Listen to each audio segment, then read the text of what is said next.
እዚህ ድምጽ ሓርነት እዩ ድምጽ ሓርነት በሓልዮት ኤርትራዊ ዴሞክራሲያዊ ማሕበር ናይ ሰልፊ ዴሞክራሲ ህዝቢ ኤርትራ ካብ ከተማ ካስል ዝመሓላለፍ መደብ ፈነወረደ እዚ መደብ እዚ ወትር ሐሙስ ካብ ሰዓት 5 ክሳብ ሰዓት 6 ናይ ምሸት ኣብ ዘሎ ግዜ በአንቴና ኣብ 105.8 ሜጋሄርዝ ብካብል ድማ ኣብ 97.8 ሜጋሄርዝ ዝፍኖ ኮይኑ ዓርብ ንግሆውን ካብ ሰዓት 9 ክሳብ ሰዓት 10 ኣብ ዘሎ ግዜ ይድገም ብኢንተርኔት ንእትከታተሉ ድማ ፍራይስ راديو كاسل إلكم مستأتو أمول عالم زلكم بقطع كسمعنا خمت تخلو نحبر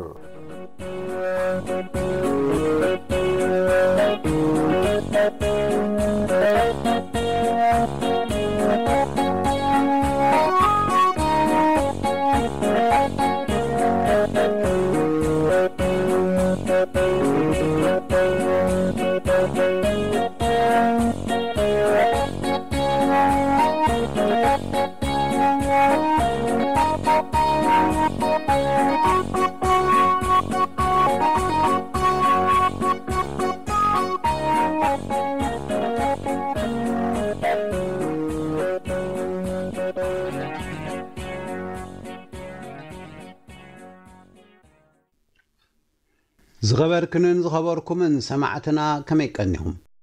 كساب مودعتا مدبنا مسانخ صنحون عدمنا نلوم حاموس اسران تشعتن قنبوت كلتشحن اسران حموشتن قربنا لكم زلنا مدبات بقدامنت واناو سومناو زيناتات كهلونا يوم بدحريو كتس امدو ديوم كعنودو زبلن هنكوتا إساياسي انقعدا بننه زبلن كلت حاتتاتات بيت صحفة زينا سلف الديمقراسي زويرترا أكتاتيلنا خنقربو لكمينا أمونغون مرصات موزيقاتات اللونا بروخ مشت سناي مكتتال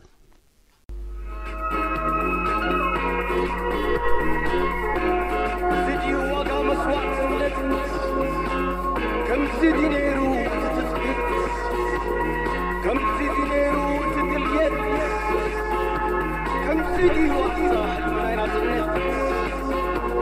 يا خلوص غير ترا يركب يود كسام عسلو حصاد الزد يا سيد وزع سنت تراوي دكات عين كي تحزع نت ببلون خنت بمرسكا ببلون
امبي بسكين بلو تسكن ملوك بيني برنات بيني سنات تسكن ملوك بيني برنات بيني سنات بيني خنات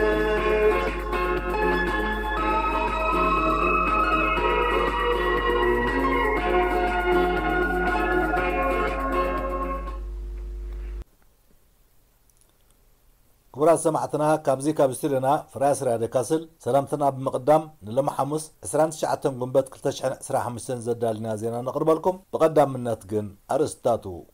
ملغتي أبو منبر بوليتيكو حالتات إرترا بمغنيات مبل 34 بعدنا تنت إرترا دم إرتراوين سدثنياتات يزار اللو نيع عين مسكر قتلت إرتراوي سدثنيا أب عالم واج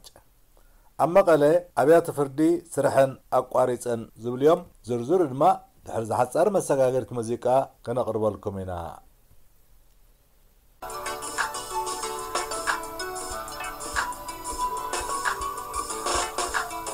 سلف معمو زيد فربعتي سلام زبرهو سيود معالتي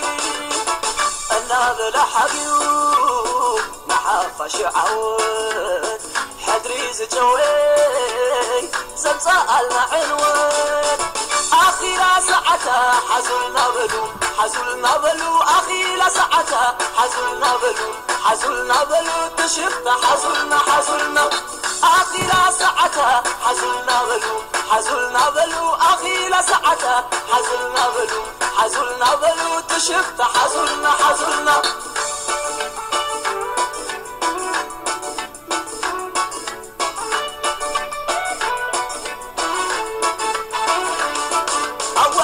سلطان سرير وحوار جقانو زبل عمل أخين مخان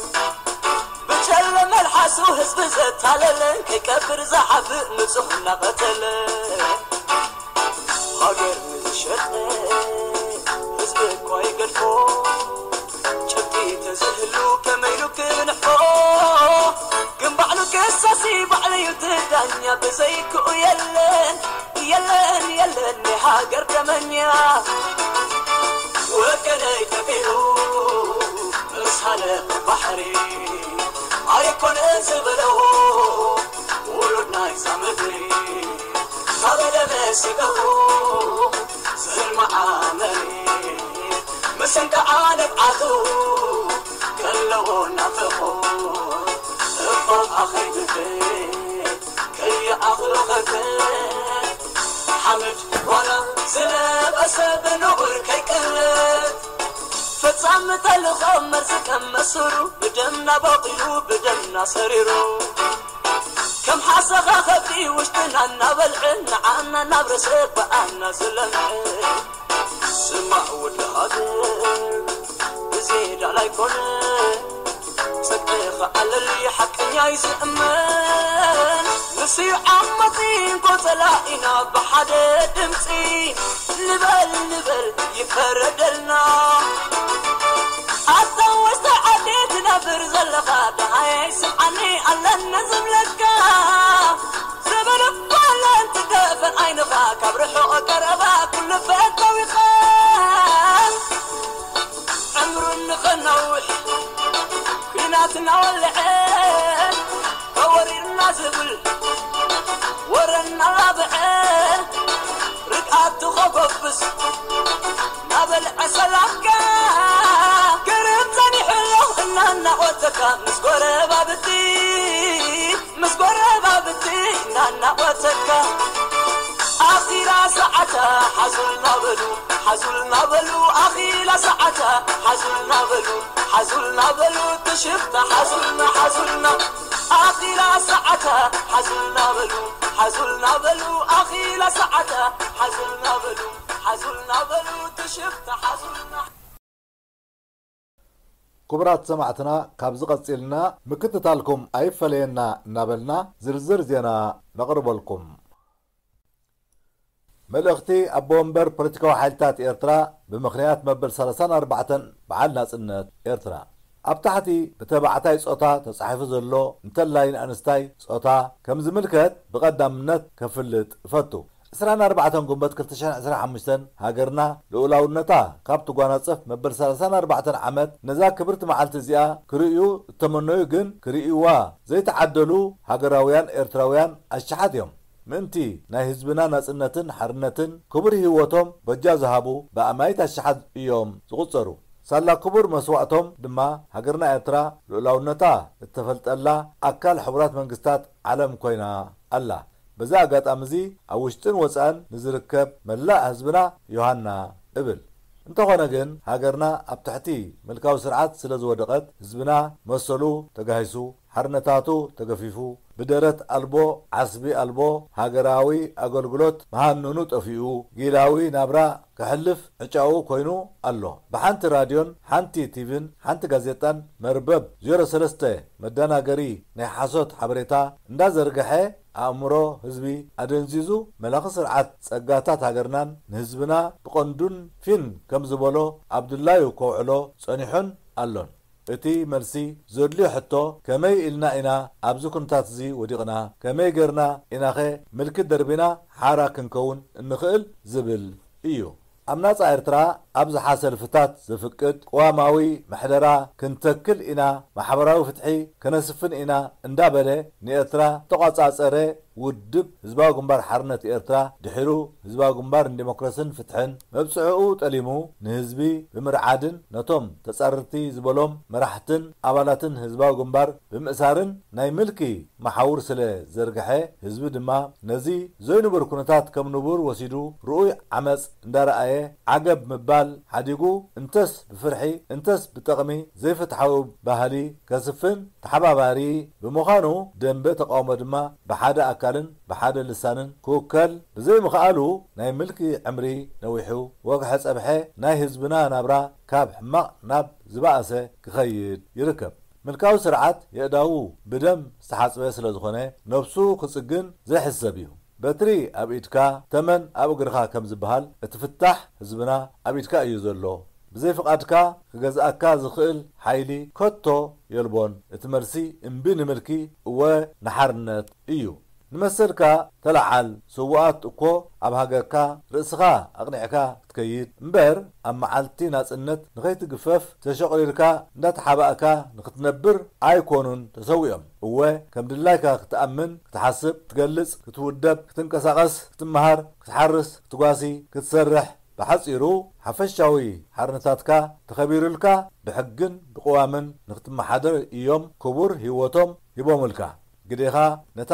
ብኽቡር መስዋዕቲ ዘረከቡኻ ልኡላዊት ሃገር ምዕቃብን ዝተገፈፈ መሰላትካ ምምንዛዕን እዩ በዛ ኣጋጣሚ እዚ ደንበ ተቃውሞ ድማ መድረኽ ዝጠልቦ ጥርናፈ ብዘይወዓል ሕደር ንምትግባር ዘድሊ ሕድገታት ክገብር እጽውዕ ንህዝብና ተስፋ ዝህብ ንውድቀት ምልኪ ከዓ ዘቀላጥፍ ስጉምቲ ምዃኑ ጥርጥር የልቦን ገረዝጌር ተወልደ ኣቦ እምበር ፖለቲካዊ ሓይልታት ኤርትራ ዓወት ንፍትሓዊ ቃልሲ ህዝብና ውድቀት ንምልካዊ ስርዓት ዘለኣለማዊ ዝኽሪ ንሰማዕታትና ብሓድነት ንሓርነት ደም ኤርትራውያን ስደተኛታት ይዘርሎ ናይ ዓይኒ ምስክር ቅትለት ኤርትራዊ ስደተኛ ኣብ ዓለም ዋጭ ኣብ ዝሓለፈ ሰሙን በረኸት ብርሃነ ገብረ እግዚአብሔር ዝተባህለ ኤርትራዊ ስደተኛ ኣብ ኢትዮጵያ ኣብ ማዓስከር ስደተኛታት ዓለም ዋጭ ክልል ኣምሓራ ብዘይተፈልጡ ዕጡቓት ተቐቲሉ ሰለስተ ወረዳኣ ተሰዲዱ ኣብ ከርተት ስደት 11 ዓመት ዘቁፀረት ኤርትራዊት ስድራ ቤት ሓኾትኮት እናበለ ድራር ዕለታ ዝምእርር ኣላይኣ ብግፍዒ ድሕሪ ምቕታሉ እታ ስድራ በይና ተሪፋ ናብዚ ማዓስከር ካብ ንመጽእ ካብ ሞት ኣዕረፍናን ዝበለ ንድሕነቱ ስሙ ዘይንጠቕሶ ናይ ዓይኒ ምስክር በረኸት ኣብ ኣፍ ደገ ገዝኡ ከም ዝተቐትለ ንቢቢሲ ሓቢሩ ናይ ሞባይል ቻርጅ ከምጽእ ኢሉ ምስ ወፀ እዩ እዚ ሽግር ረኺብዎ ድምፂ ሰሚዕና ክንረድእ ኢልና ምስ ወፃና ነቲ ካባና ቀዲሙ ዝወፀ ኣባዲ ዝተባህለ ጥይት ተኪሶም ኣውዲቖሞ ካልኣይ ጥይት ተኪሶም ድማ ኣብ መንክቡ ወቂዖሞ መሊሶም ሳልሳይ ጥይት ተኪሶም ስሒቶምና ሽዑ ንሕና ክረድኣና ዝኽእል ኣካል ስለ ዘየሎ ህይወትና ክንድሕን ንነብስና ፈሪሕና ክንወፅእ ኣይከኣልናን ይብል صنيحهم مس كودوم اتي كرد كبل استهارمه عمريت وديقو دومو جحجح كبل اتي زي حسبو رخيبو اباف دقه جزء استخطره برخت دما دم وديو كم صنحمن ماعدو نابز بحال عبدابات زركب هوسبيتال كم زوسدوم ارديو أمقالة أبيات فردي سرحن أقاريسن أوانا كتما تقراي مقالة زركبا حانتي لعلويتن شوعته نايكفلة كتمان أبيات فردي كاب إسرع قنبت كتشان إسرع حمسان جميلن كم استعزوا مربب حبريتا إيتيو إنسايدر نمحبر ديانو تقراي بمتكاس حبيرة نزب زملكت بتن أبيات فردي زوصي سمعتا كم زحبرو تنكي نايتي مساون مقراص مسرح فردن نايدانو دحننت وحسنت بزي مركابو مخانون اتسقات كساب زفتح اتعصوا كم زقصلن تحبيرو بريزيدنت محبر ديانو تግራይ አቶ ዳዊት ሃይለ ስላሴ ነትመርበብ ሓበሬታ ከም ዝገለጾ ናብ ግዜያዊ ምሕዳር ክልል ትግራይ መፍትሒ ንኽርከብ ኣቕሪብዎምዎ ካብ ዘለዉ ሕቶታት ምስ ድሕንነት ዳያኑ ዝተሓሓዝ ኮይኑ ብፍላይ ከዓ ናሓለዋ ኣብ ዝምደቡ ኣካላት ጸጥታ ዝምልከት ምዃኑ ጠቒሶም ኣታሒዞም ድማ ኣብ መጋባእያ ዝምደቡ ክልተ ኣባላት ፖሊስ ጥራይ ስለ ዝኾኑ ቁፅሪ ኣባላት ፖሊስ ወሲኹ ዘተኣማምን ሓለዋ ንኽህሉ ከም ዝሓተቱ እቶም ፕሬዚደንት ጠቒሶም እቶም ፕሬዚደንት ብተወሳኺ ከም ጠቐስዎ ቤተሰብ ተኸሰስቲ ኣብ መጋባእያ ኮነ ካብኡ ወፃኢ ነቶም ደያኑ ስለ ዘፈራርሕዎም ነዚ ዝምልከት ውሕስነት ንኽረኽቡ ከዓ ኣካልቲ ናብ ግዜያዊ ምሕዳር ኣቕሪቦምዎ ዘለዉ ሕቶ እዩ بزي كازي دايانو ببهاريس سرحهم كساب نايموت بيين كهبو سلا زخولو بسنكزي أكاريتي كاب استخاريوو كم زوصوهم أبتي ترعان كاب ستقصو إيو وتم دايانو ناب كمزي درجان خبصحو كاب زقورهم كدمحيدت معلتات بزعبا قتلات زودو هبتو تبهلت من اسي ولا نستيتي دايانو قبل علي بقتلاتا استخصو طرطرات ناي موداتا بين نخهبو اب استقابقولو ببيتسب طرطرات قبل علي دايانو ناي متقعتي فتنة تحقينو اتمسرح سلا استبتنة ايو ابتي مسرح فردي نمزراق استقابر فتنة لعلواي مزلنا زلوم كم استساتفوون ابتي اتمربب استتقصيح سمعتا تملكتو جزاو محدار تقراي اون نتي زقربو طرعان اصاريو اب لعليتهم اب مسرح فردي انقفات زفطرو اصاريو سقومتي كم زوسد قال اتيلو كبرات سمعتنا نايلوم زينانا ابز فصيمنا لنا نمكتالكمنا مسغنا مسقصال مدباتنا نحربكم سناي مكتتال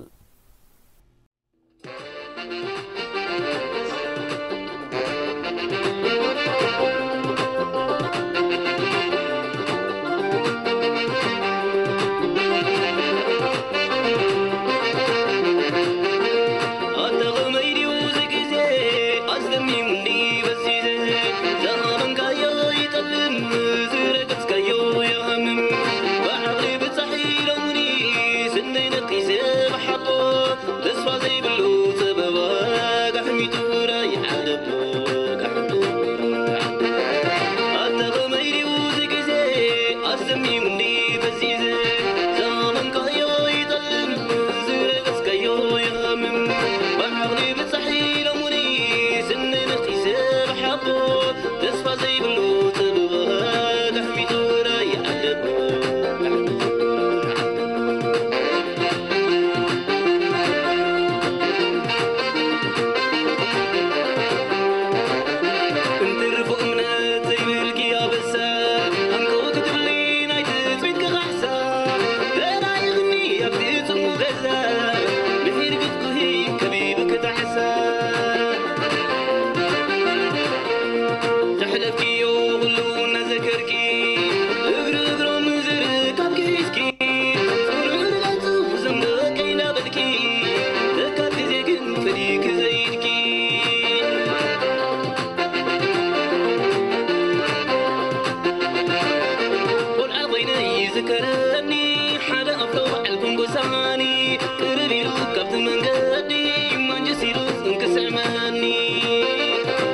عسيمو كم نفحيت زلواوت كانوا ذليمو جيزي نهابو جيزي طلامين سب فرحنا سبسن كاميمو كيركبلنا ولا ندموتنا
ذكرت مالي قال تسوف لبوحدري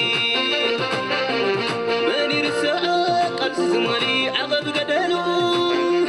حزب ديكونا نزوم بصورة كل بدويرو مستنكر تاريخ بوتا تصفوق زنت ولو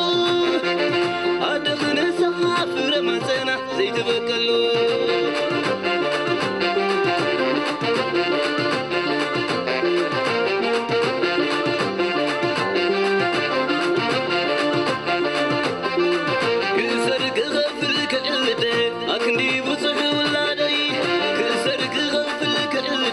أكندي وصح ولادي سمعي يقاي بلتن أني أبطريقي وضي نميدا قد كيد كاللغة زحدتني من نيرو نميدا قد كيد كاللغة زحدتني من نيرو كرمي غزنا برو ملقتي زهشو وضينو دلالا تاسدرا زحب حابد السورة يبلالو تهزبي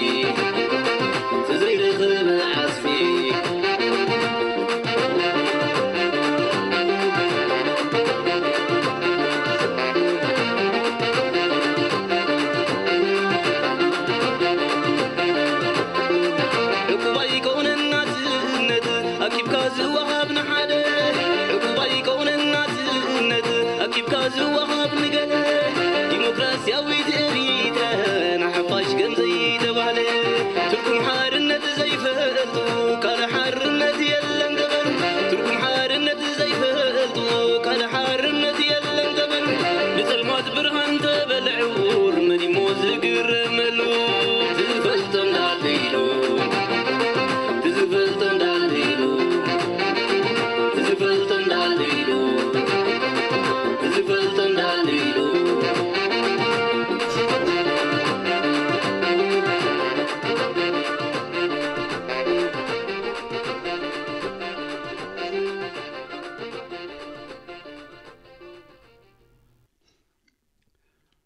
كتصامدو ديوم كعنادو ببصحفة زينا سلف ديمقراسيز بإرترا زقربة حتتا صمدو سفيح ترقم زلوا أقل كوينا بفلايا بحرشاوي مسرح نبار بهلاوي ترقم اللوا ملغتا ببينهم كدمعو زي كل أكلات تلافينهم ንኽዋፈሩ እተኽእል መራኸቢት እያ። ጽምዶ ንምዕሩይ ናይ ሓባር ተጠቃምነት ናይቶም ተጻመድቲ ከም እትውዕል ንምግባራ ድማ ምስትውዓልን ምትሕልላይን ይሓትት። ኣብዚ እዋን እዚ ከዓ ምስ ፖለቲካዊ ትርጉም መድረኽ ሒዛ ኣላ። ኣብ ሕብረተሰብና ብሓደ ኢድካ ከም ዘይጣቓዕ ብቓንጃ ብዕራይ እውን ስለ ዘይሕረስ ሓደ ብዕራይ ዝውንን ተመሳሳሊ ኩነታት ምስ ዘለዎ ተራኺቡ ምጽማድ ልሙድ ኣሰራርሓ እዩ። ኣብ ዑር ኣላፊንካ ምጽማድ ኣገዳሲ ኮይኑ እቲ ወሳኒ ግና እቲ ዕርፊ ጨቢጡ ዘሎ ነቶም ዝተጸምዱ ዝሓርሶም ሓረስታይ እዩ። እቲ ሓረስታይ ተበላጺ ተንኰለኛን ስስዕን እንተኾይኑ እቲ ጽምዶ ይዳኸም ወይ ይፈርስ። እቲ ትጽቢት ዝተገብረሉ እቶት እውን ኣይሕፈስን። በዚ መሰረት ጽምዶ ሃንደፊልካ ዝእቶ ክስተት ዘይኮነ ዕላምኡን ቀጻልነቱን እንታይን ከመይን እዩ ናይቶም ተጻመድቲ ዓቕሚኸ ክሳብ ክንደይ እዩ ዝመጣጠን ዝብሉ ሓሳባት ኣብ ግምት ዝኣቱ እዩ። ኣብቶም ተጻመድቲ ምምጥጣን እንተዘየልዩ ግና ምግድዳዕን ምጥልላምን የስዕብ። እቲ ርክብ ዝተፈላለየ ኣተሓሕዛን ብቕዓትን ብዘለዎም ስለ ዝዝወር ንተጻመድቲ ክሳብ ክንደይ ከም ዝኸብዶም ምግማቱ ዘጸግም ኣይኮነን። ኣብዚ እዋን እዚ እቶም ቅድሚ ሕጂ ንሳቶም ብዝኣጐድዎ ውግኣት ህይወት ኣእላፍ ዘጥፍኡን እልቢ ዘይብሉ ንብረት ዘዕነውን ውድባት ህግደፍን ህወሓትን ሎሚ ከዓ ብመጉላሕቶም ኣቢሎም ጽምዶ ንፈጥር ኣለና ዝብል ጽዑቕ ዘይቀጥታዊ ዜናታት ይዝርግሑ ኣለዉ። ቅድሚ ሕጂ ክስራሕ ክፈርስ ዝጸንሐ ናይ ጉርሒ ዝምድንኦም እውን ዋላ ዝተፈላለየ ኣስማት ይወሃብዎ ብትሕዝትኡ ካብዚ ሎሚ ዝጉስጉስሉ ዘለዉ ጽምዶ ዝፍለ ኣይነበረን። ሃናጺ ኣይነበረን ሎሚ እውን ኣይኮነን ካብ ዝበሃለሉ መሰረታዊ ምኽንያት ከዓ ብፍላይ ብወገን ኤርትራ ህዝቢ ዘይፈልጦን ዘይተሳተፎን ምንባሩን ብምዃኑ እዩ። ብመሰረቱ እውን ምስ ናይ ወፃኢ ሓይልታት ዝግበር ርክብ ጽምዶ ክበሃል ይከኣል ድዩ ዝብል ሕቶ ዘኸትል እዩ። እቲ ካልእ እንታኡ ከዓ ወትሩ ተዘራሪኻ ንግዚያዊ ህልውና ናብ ውግእ ምእታው እንተዘይኮይኑ ዋላ ንይምሰል ምእንቲ ሰላም ዝሰብኽ ዘይምዃኑ እዩ። ኣብዚ እዋን እዚ ብሰንኪዚ ናይ ጽምዶ ሸበድበት ኣብ መንጎ ዝተፈላለዩ ኣካላት ኣዝዩ በሊሕ ፍልልይን ምትህልላኽን ይፍጠር ኣሎ። እቲ ፍልልይ ብዙሓት መልክዓት ዘለውዎ ኮይኑ ኣብ መንጎ ኤርትራውያንን ተጋሩን ኣብ ውሽጢ ደገፍቲ ህግደፍ ኣብ ሕድሕድ ደገፍቲ ህወሓት ኣብ ኤርትራውያን ሓይልታት ለውጢ ወዘተ እናበልካ ነዊሕ ዝርዝር ዘለዎ እዩ።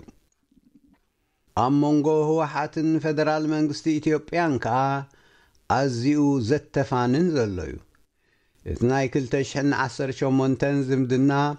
ኢሳያስ ኣፈወርቅን ኣብዪ ኣሕመድን ንደንበ ተቃውሞ ኤርትራ ናብ ዘይተጸበዮ ዘየረዳድእ ኣጀንዳ ዘእተዎ ከይድገም ዘየሰክፍ ኣይኮነን። ሓይልታት ለውጢ ኤርትራ እምበኣር ካብ ናይ ቅድሚ ሕጂ ተመክሮ ተማሂሩ ብሰንኪዚ ዝእለም ዘሎ መጻወድያ መሰረታዊ ተልእኾኡ ከይስሕት ከስተውዕል ይግብኦ። ናይዚ ጽምዶ እናተባህለ ዝፍጠር ዘሎ ሸበድበድ ሓደ መርኣያ ናይቲ ኣብ ከባቢና ናህሩ ዝውስኽ ዘሎ ሓድሽ ፖለቲካዊ ሰላልፋ ምዃኑ ርኡይ እዩ። ከምቲ ኮሚቴ ወፃኢ ዝምድናታት ሕብረት ኤውሮጳን ሰነት ሕቡራት መንግስታት ኣሜሪካን ኣብ ዝቐረባ ግዜ ንዘይርጉእ ኩነታት ዞባና ክድህስሱን ከለዉ ኤርትራን ኢትዮጵያን ንትግራይ ኣብ ማእከሎም ገይሮም ኣብ ሓያል ምውጣጥ ተጸሚዶም ኣለዉ ዝበልዎ ንህልዊ ኩነታት ትግራይ መን መዝመዘ ኣብ ዝብል ሓያል ምውጣጥ ይካየድ ኣሎ። ፖለቲካዊ ዘይርጉእነት ትግራይ ነዞም ዝዋጠጡ ዘለዉ ዝተቓልዐ ምዃኑ ከዓ ንብዙሓት ዘተሓሳስብ ኮይኑሎ ህዝቢ ትግራይ ብዛዕባ እዚ ከቢድን ዝተሓላለኸን ክስተት ተጠንቂቑ ክውስን ከቢድ ሓላፍነት ኣለዎ ነዚ ናይ ኣሰላልፋ ምግልባጥ ከምቲ ባዕላ መምጽኢት ደርፊ ባዕላ መጥፊት ደርፊ ዝበሃል ተዓዛባይ ጥራይ ኮንካ ድላዮም ይግበሩ ኢልካ ዝሕለፍ ዘይኮነ ብትሪ ዓገብ ክትብሎ ዘገድድ ኮይኑሎ ምኽንያቱ ናይዚ መዛረቢ ኮይኑ ዘሎ እንዶ ዘይብሉ ጽምዶ ሳዕቤንን ዕዳን ዝኸፍሎ እቲ መንቀሊኡ ኾነ ማዕረፉኡ ዘይፈልጦ ክልቲኡ ህዝብታት ስለ ዝኸውን ኣብ ምግጣም እዚ ዝርአ ዘሎ በሎ ህዝብታት ኤርትራን ትግራይን መሪሕ ግደ ክጻወቱ ዝግብኦም ምዃኖም ኣብ ርእሲ እቲ ዘለዎም ተረድኦ ምዝኽኻሮም እዋናዊ እዩ እንተቲ ክልቲኡ ጎረባብቲ ህዝብታት ደላይ ሰላምን ስኒትን እዩ ዝበሃል ግና ሩድእን ክንሰርሓሉ ዝጸናሕናን እምበር ናይዚ ልኡላውነት ዘይንታዩን ፍኑውን ኣካይዳ ሓድሽ መጸዋዕታ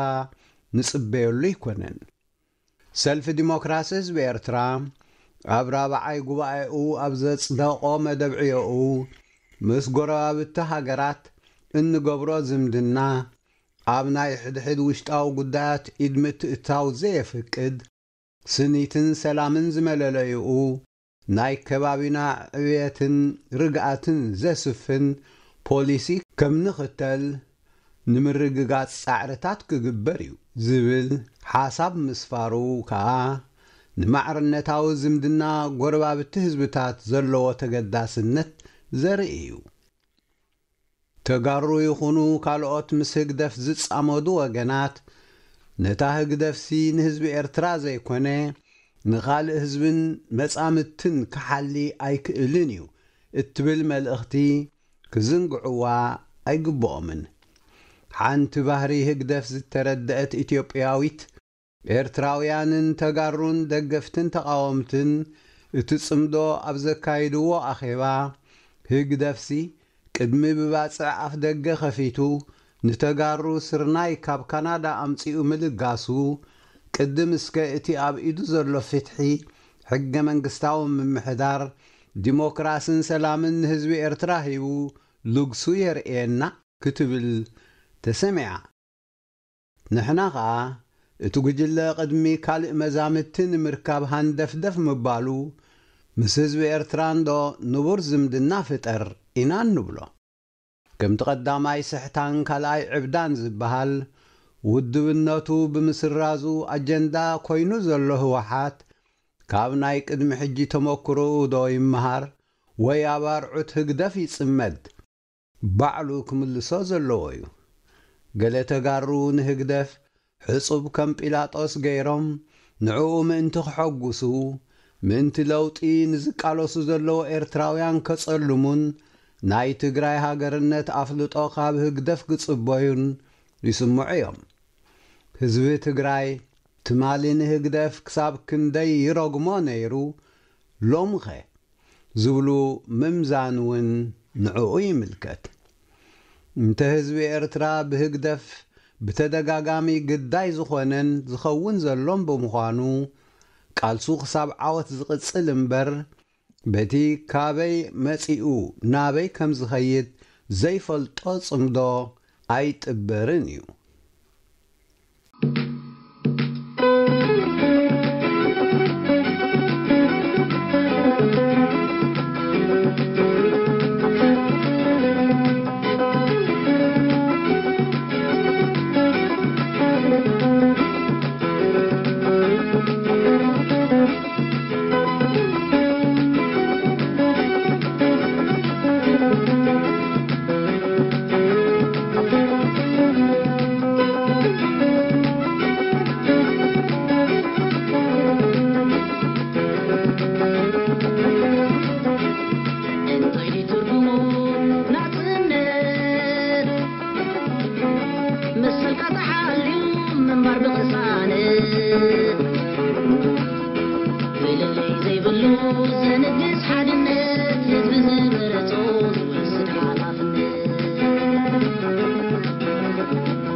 ناسنت ونصات كفيلنا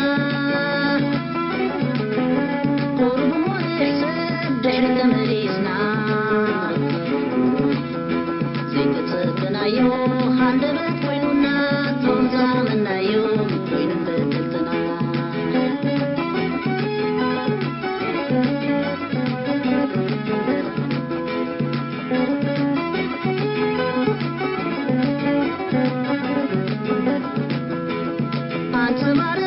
ناسنتنا بمعرن كله سامر حسنا دمنا تغفلنا له أنصبارغي ناسنتنا بمعرن كله سامر حسنا دمنا تغفلنا له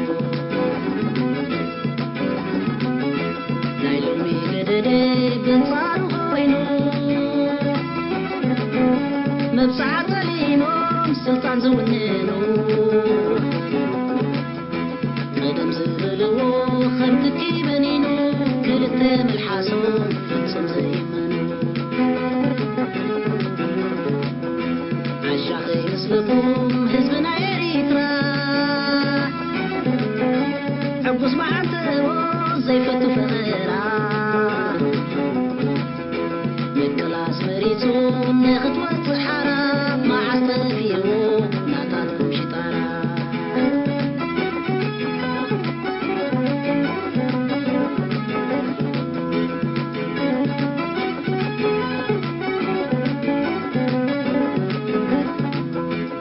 أنصبارغي ناسنتنا بمعرن كله سامرحتنا دمنا تغفلنا له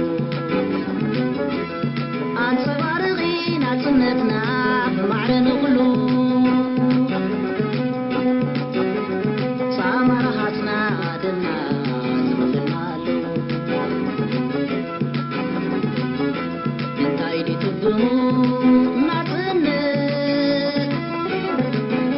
مسلك تحاليو من بارب غصانت واللي زي بلوز نقص حدنت هزم زمر صوت وسد حالاتنت بنتينا تنت بولصات كفيلنا قرب ما نحسب دحر تمريسنا زيت تصبنا يوم خاندبت وينونا تومزا منا يوم وين بدلتنا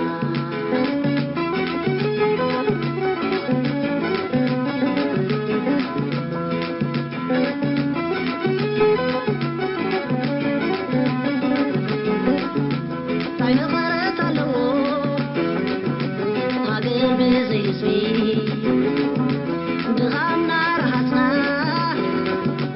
سينا له عاسفي كله فحفاحيلو نشتو مسعابي بقزا هابرو بقزا مريتو سينو مرعوبي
ሃንቀውታ ኢሳያሲ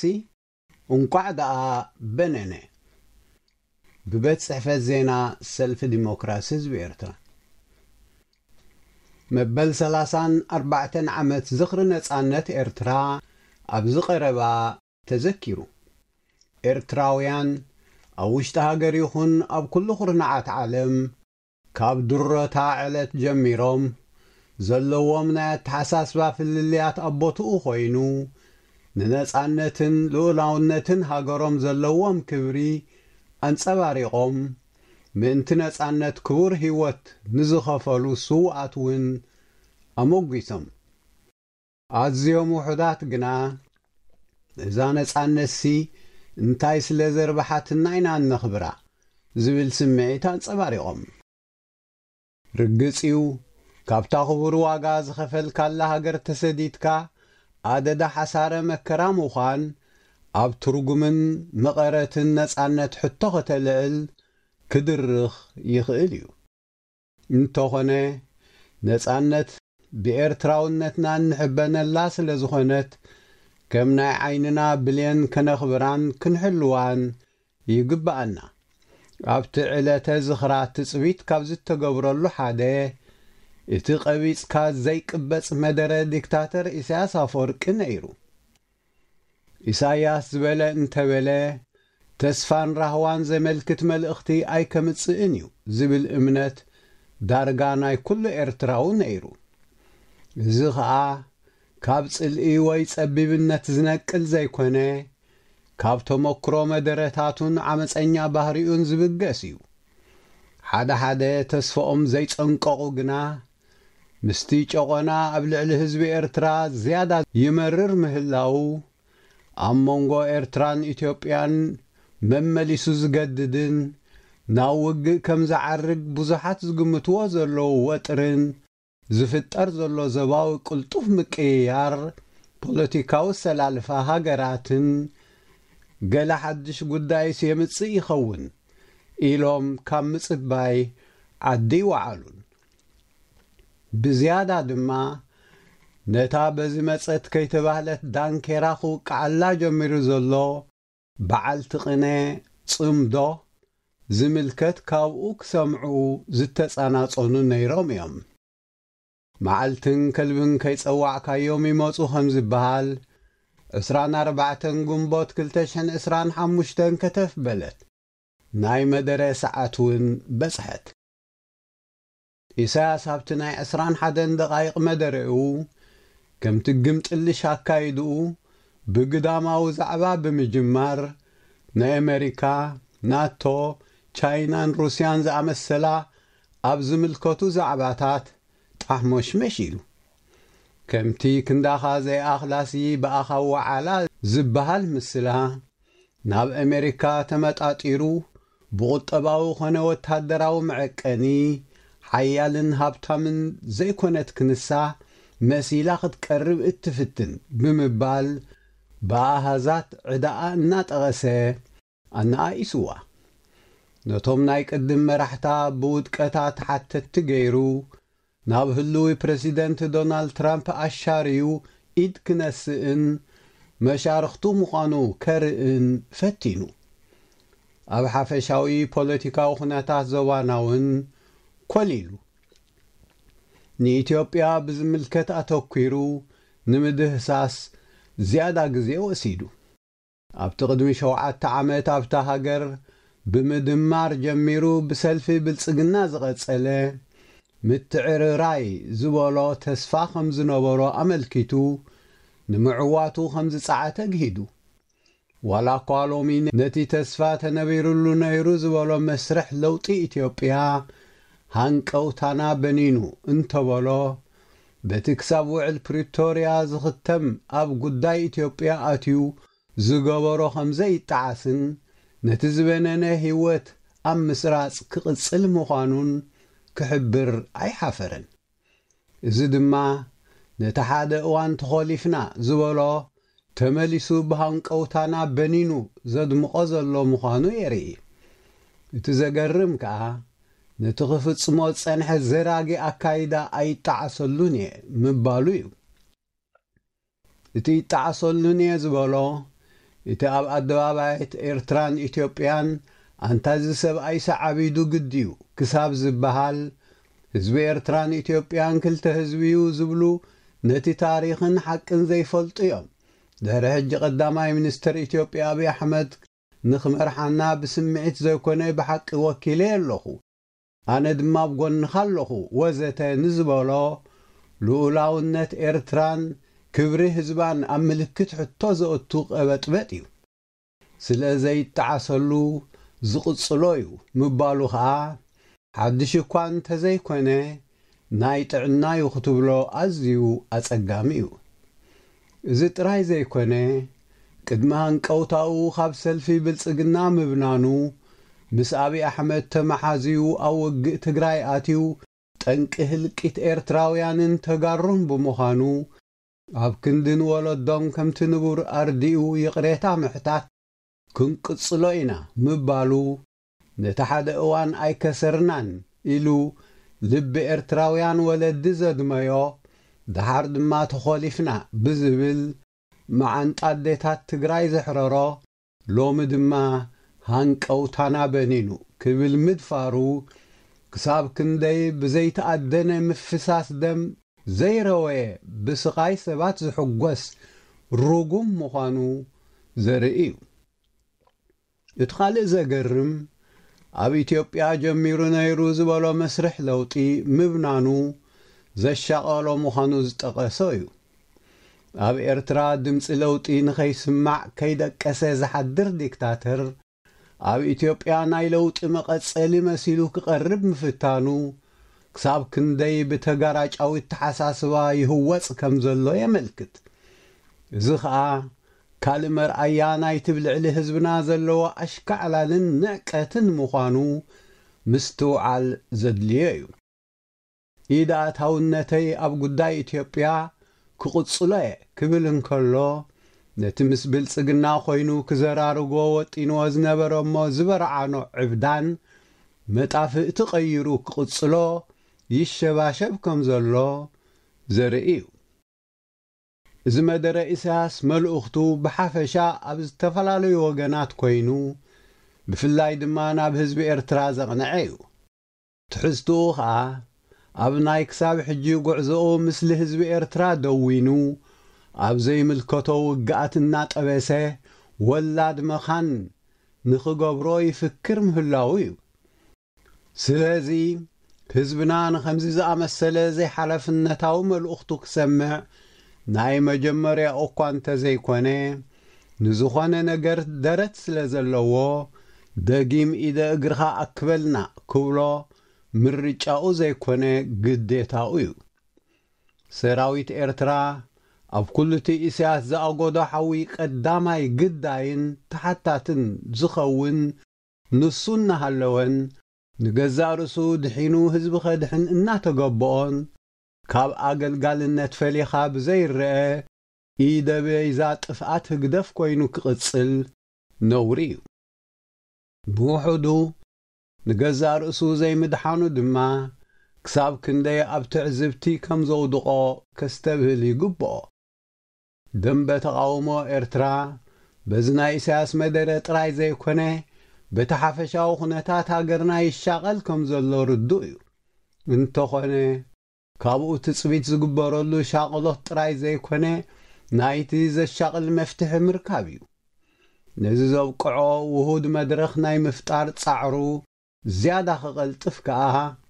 ህልዊ ምዕባለ ዘሰክሞ ዘሎ ከቢድ ሓላፍነት እዩ ኣብዚ ተዚምና ኣለና ዝመጽእ ሐሙስ ብኻልእ መደብ ክሳብ ንረኸብ ደሓንቀኒዩ እናበልና ብዛ ትስዕ ሙዚቃ ንሰናበተኩም ሰናይ ቀናይ أين حدا نخلقكم أين حدا نخلقكم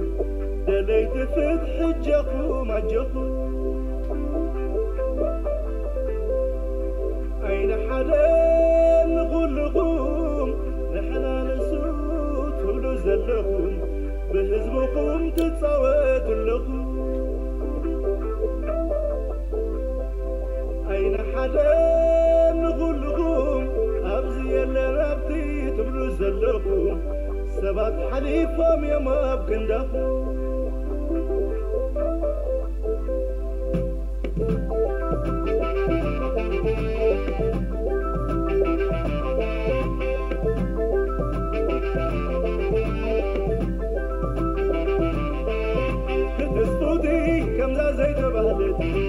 وأسيس كمزة زيت بهدت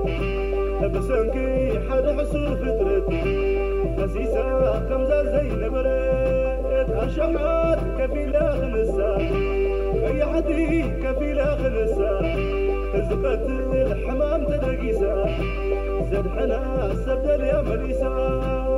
لا ليلا لا لا ليلا لا لا ليلا لا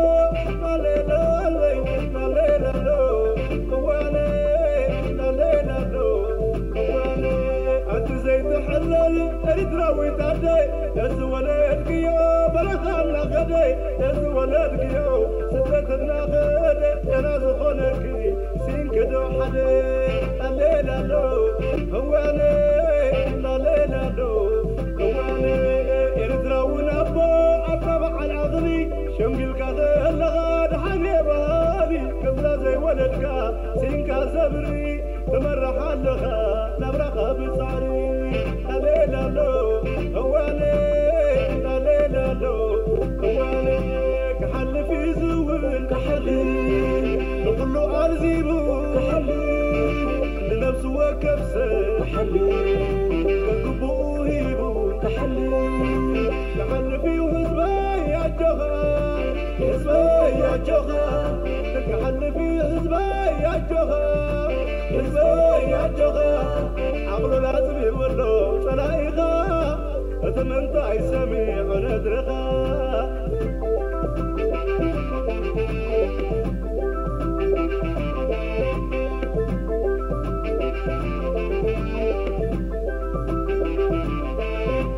دسبوتي كمزة زي تبهدل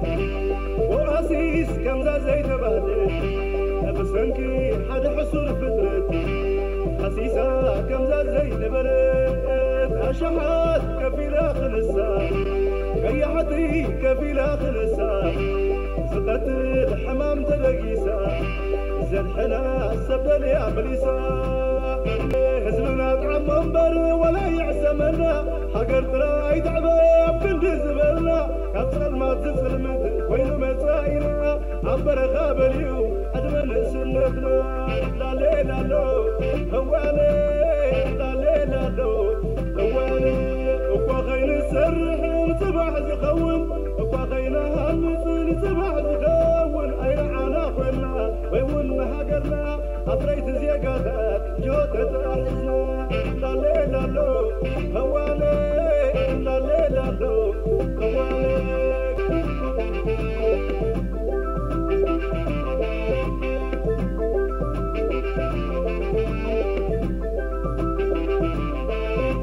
تسبوتي كمزة زي تبهدل وأسيس كمزة زي تبهدل بسنكي حد عصور فطرت أسيسا كمزة زي نبرت لا ليلة لا لا ليلة لا ليلة لا لا ليلة لا ليلة لا هواني لا ليلة لا هواني أتامس منقستي أدافع زلغا أتنحنا نسو الدبل زلغا انبردو بحكي بلب غايغا انبردو بحكي اترويغا لا ليلة لو هواني لا ليلة لو هواني ازرغانا سبعي عينغانا ري حقرنا عناوي ازرغانا تبي كندز تقاقس انتايكم كايغا صغينا يزبغا عقوز دينا عقا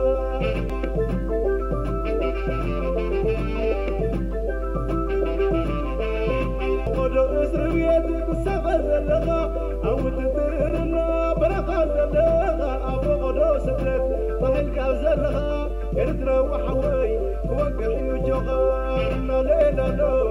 هوالي لا ليلة لو هوالي زنبا بركي حقتاتنا ليفي ديمقراسي حيزي برنت وليفي افتحا ومسمر كدمي تسلفي متاخو عدي يحواتي حويفي لا ليلة لو هوالي لا ليلة